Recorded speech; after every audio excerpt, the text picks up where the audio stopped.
I love this question because you think like, well, what's the point of a case study? Do I really need to write more? I've already written all this stuff to like put the asset up there. Can't I just put it up there and let it sing?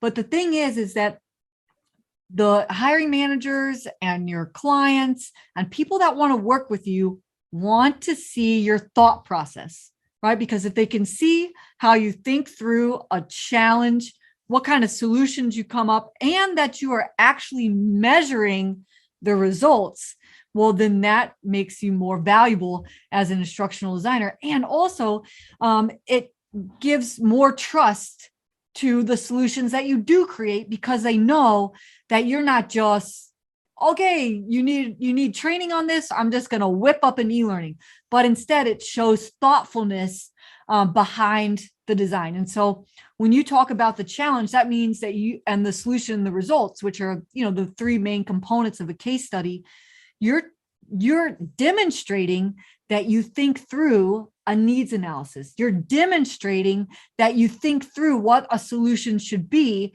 And you're also demonstrating that you care about the resources that are required to develop any type of training solution.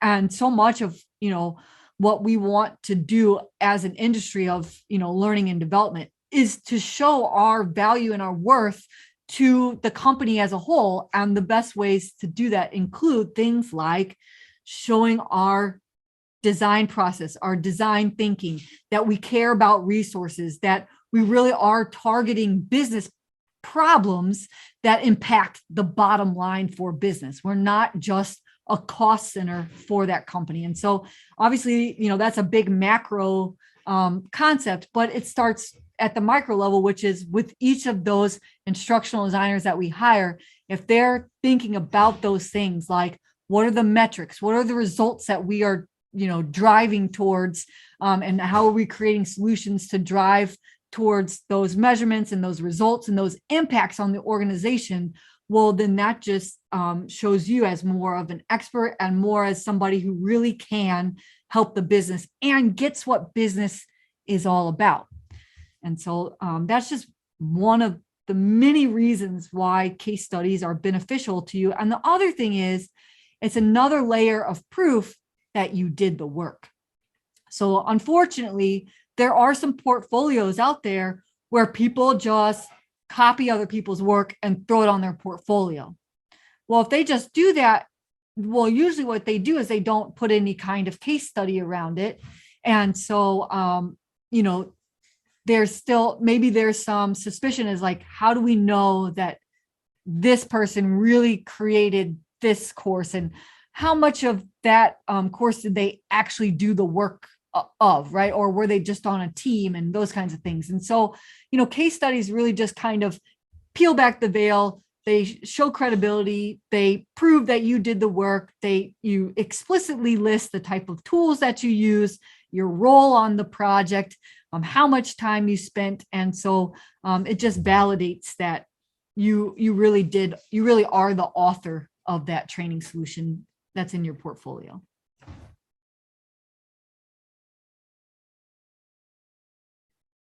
So in a case study, what you want to include are those details about your thought process behind why it is that you did what you did and what were the results of your solution.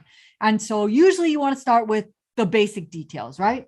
The title of your project, how much time you spent developing that project, right? So did it take you 8 hours? Did it take you a couple of months?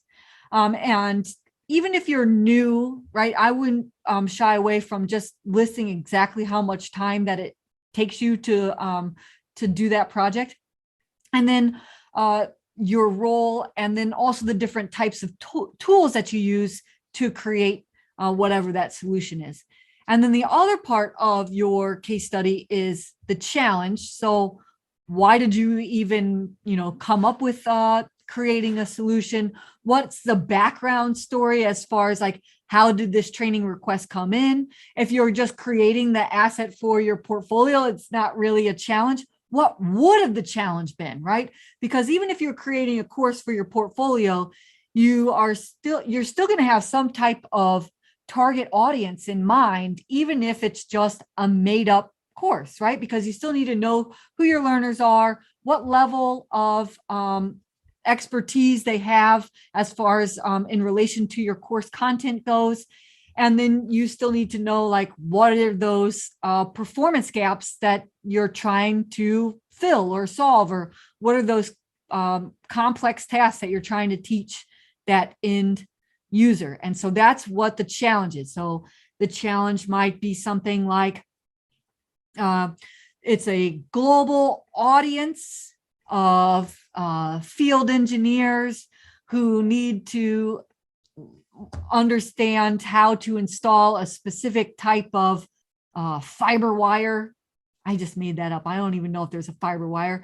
They'd got to install some kind of fiber wire into the ground in a specific location. That is all the challenge. And of course, another part of the challenge is their environment. So where are they going to be learning this? So because it's a global audience, because they're busy engineers that are working in the field, it's mobile learning, right? And so that maybe that's part of the challenge, right? That they are in the field. So then you go to your solution phase, right?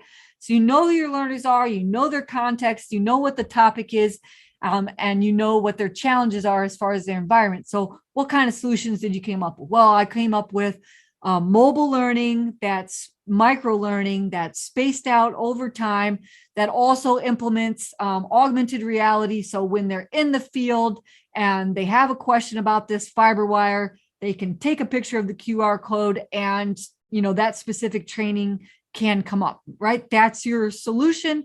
And then even if it's a made up project, you still want some type of results in the sense of, what are you measuring, right? Are the fiber wires installed more correctly after the result of this solution that you implemented? Maybe you have failed measurements. Maybe you realized after you implemented this mobile thing that the AR codes weren't quite working, so they'd rather just have one place to go. Whatever those results are, real or imagined, and if they are imagined, you can elaborate on what those imagined results are. But really, it's about what's the data that you're looking at to see if your course and your solution had an impact on the business. And so that could be anything from the rate of installs of that fiber wire, the how confident people are, what the managers say about their technicians. Are they doing it faster? Are they doing it more accurately? And bottom line is, how fast can you ramp somebody up to go install it correctly? And so those are the things that you want to include in your results. And so what that shows, if you include challenge, solution, results, and all those details, it shows a holistic picture that you think about the whole problem, and that you are centered on the data, which really is what matters at the beginning and at the end of any type of viable training solution.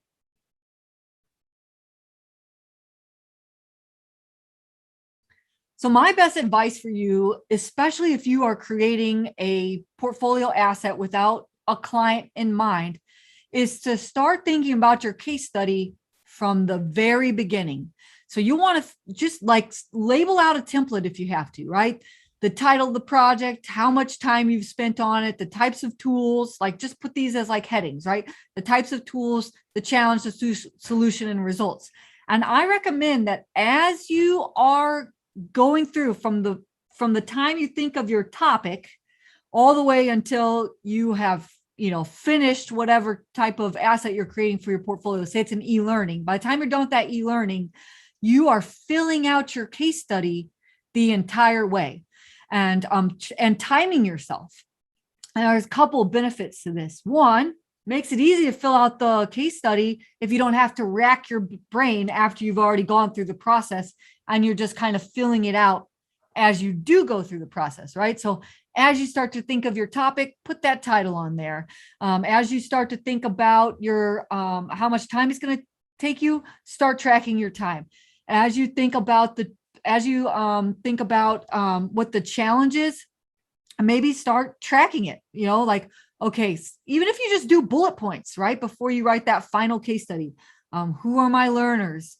What is the challenge? Where are they located? What's their environment? These types of, learner analysis, needs analysis types of questions you want to ask yourself at the beginning. Capture that information in your draft case study. Okay. And then you get into the solution. So as you start building the solution, why are you selecting e-learning? Why are you creating certain types of interactions? Why is it that you're doing what it is that you're doing? And if you can explain that and capture that as you're thinking through it, one, it's going to be like fresh. You're going to capture it as you're doing it. But really, you might actually even have more aha moments for the way that you think through things. And so that's another benefit to capturing it while you go through it. And then, of course, at the end, the last piece is that measurement piece, those results.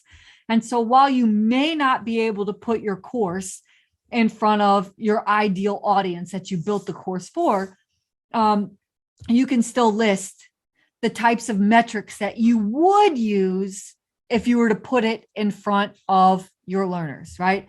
Maybe you might do a net promoter score at the end of the course.